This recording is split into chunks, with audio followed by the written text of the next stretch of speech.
Namaskar, Vanakkam, Namaskaram, Sat Sri Akal, Namaskar, Namasté le cinéma. Nous sommes le lundi 20 mars 2023 et voici les actualités du grand et du petit écran indien, décryptées en exclusivité par Bolly & Co. Salut Elodie, comment vas-tu? Coco Asma, je vais très bien, je te remercie. Et toi, ça va? À merveille, et j'ai une grande nouvelle à t'annoncer. Ah bon, mais je t'écoute. Attention, c'est ouf. Et avant que t'y penses, non, je suis pas enceinte. Et si elle, arrêtez de me poser cette question, les gars, ça suffit. Promis, aucune pression, meuf, prends ton temps. Et puis on a déjà un bébé, toi et moi, et il s'appelle Bolly & Co. Exactement, et il me prend beaucoup de temps. Plus sérieusement, la news qui me brûle les lèvres, c'est qu'en décembre prochain, je vais réaliser un rêve de très longue date. Je pars en Inde. Oh mon dieu, mais c'est trop bien, c'est génial. Tu vas avoir beaucoup de choses à nous raconter. Exactement, d'autant que je vais plus précisément découvrir Mumbai, la capitale cinématographique de Bollywood. Alors je me prépare psychologiquement à faire l'expérience du voyage de ma vie. Je compte bien visiter les studios, voir plein de films et pourquoi pas assister à un petit concert ou deux au passage. Et franchement, tu as bien raison. En tout cas, je suis ravie pour toi, mais tu as intérêt à m'inonder de photos durant ton séjour, sinon je te gronde à son retour. Je m'y engage, Madame Amidovic, promis. La transition est d'ailleurs toute trouvée pour mon sujet du jour, alors je me lance. La nation est toute oui, meuf. Attention, affirmation choc. On dirait bien que les chanteurs indiens ont le vent en poupe. En effet, après la victoire dimanche dernier du titre telugu Natu Natu, dans la catégorie de la meilleure chanson originale aux Oscars, créant d'ailleurs l'événement, on sent que le monde occidental s'intéresse de plus en plus à la musique desi. Justement, Elodie, peux-tu expliquer à nos auditeurs ce que signifie le mot desi? Avec joie. C'est un terme en langue hindi qui veut tout simplement dire que quelque chose vient ou est originaire d'Inde, du Pakistan ou du Bangladesh. Et ce mot a été investi par la communauté sud-asiatique qui prône fièrement son ascendance desi. En France, l'association I Am Desi promeut la culture du sud de l'Asie entre politique et cinéma. Le distributeur Desi Entertainment Paris est quant à lui l'un des acteurs majeurs du marché du film indien dans l'Hexagone. Bref, ce mot risque de revenir régulièrement dans vos écoutes et vos lectures autour de la culture indienne tant il porte une symbolique forte. Et c'est vrai que maintenant que tu le dis, les artistes musicaux d'Inde et du Pakistan sont en pleine expansion. D'abord, il est bon de rappeler que la chanson pakistanaise Bansuri des artistes Shea Gill et Ali Sethi est devenue la musique la plus recherchée sur Google en 2022 et a battu de nombreux records de vues sur YouTube. Ce dernier fera d'ailleurs partie de la line-up du célèbre festival de Coachella en avril prochain, tout comme le chanteur punjabi Diljit Dosanjh. Et ça, c'est à l'international. En France également, on a assisté à la mise en place de nombreux concerts de chanteurs indiens avec Anirudh Ravishankar qui s'est produit à l'Accor Arena en décembre dernier, Yuvan Shankar Raja prendra sa suite dans cette salle mythique le 2 avril prochain, ou encore l'immense Ilaiyaraaja qui sera au Zénith de Paris le 2 juillet. Et désormais, on apprend que c'est Rahat Fateh Ali Khan qui fera un passage dans la capitale à l'occasion de son Jazz Cavalry Tour. Toutes les informations de billetterie seront disponibles dans la version retranscrite de cet épisode sur notre site et dans la description ci-après. Ce qui est particulièrement intéressant ici, c'est que depuis quelques années et l'arrivée du BJP au gouvernement, les artistes pakistanais qui inondaient les charts indiens ont tout bonnement été remerciés. Ainsi, Rahat Fateh Ali Khan, mais aussi ses collègues Atif Aslan, Ali Zafar ou encore Fawad Khan ont été bannis de Bollywood de façon totalement gratuite.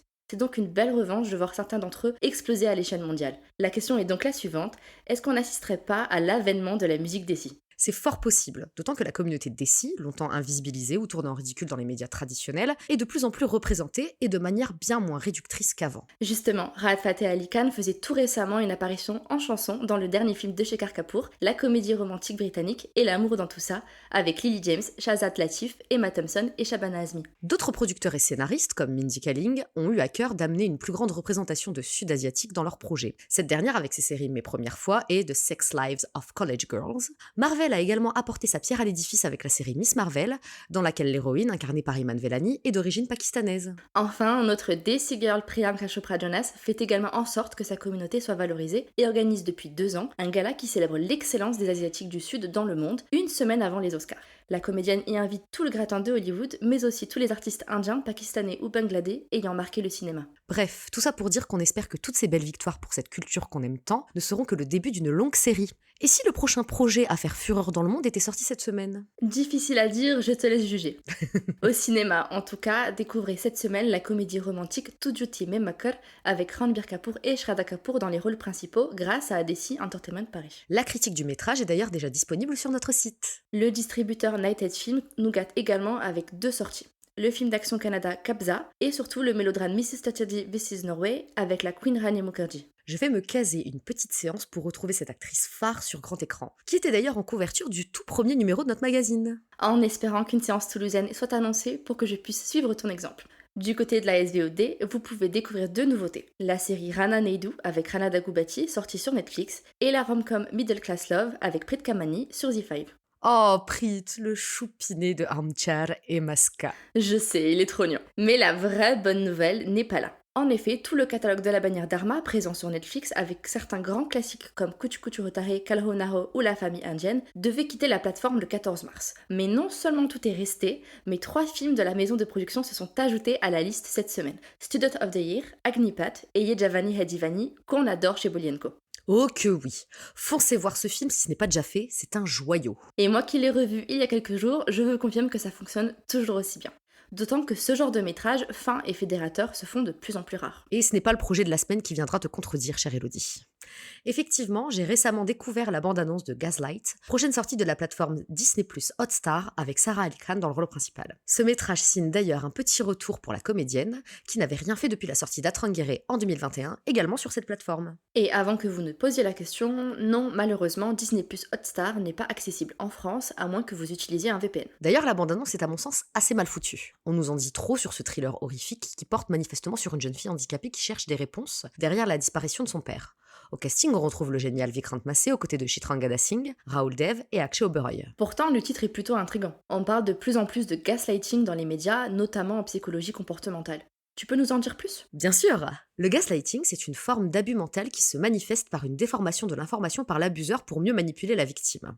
Le terme provient d'ailleurs de la pièce de 1938 Gaslight et de son adaptation cinématographique Antise, sortie en 1944 avec la formidable Ingrid Bergman dans le rôle principal. Je vois, comme par exemple lorsque vous allez exprimer une émotion forte, une déception ou une angoisse, et qu'on va vous répondre « Tu te fais des films, t'es folle ma pauvre ». C'est ça. En somme, dès lors que le manipulateur voit son pouvoir remis en cause par la capacité de sa victime à verbaliser son mal-être, il retourne la situation en lui signifiant que le problème vient d'elle.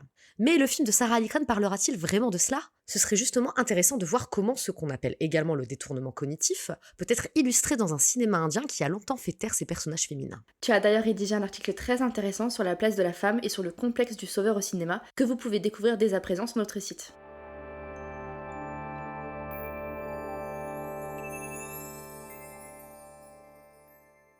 Et c'est tout pour aujourd'hui, merci de nous avoir écoutés. C'est sur la mélodie de Gharni Jana du film Gumra que l'on se quitte. L'occasion pour moi de vous rappeler que ce métrage avec Aditya Roy Kapoor et Mronal Thakur dans les rôles principaux sortira en Inde le 7 avril prochain.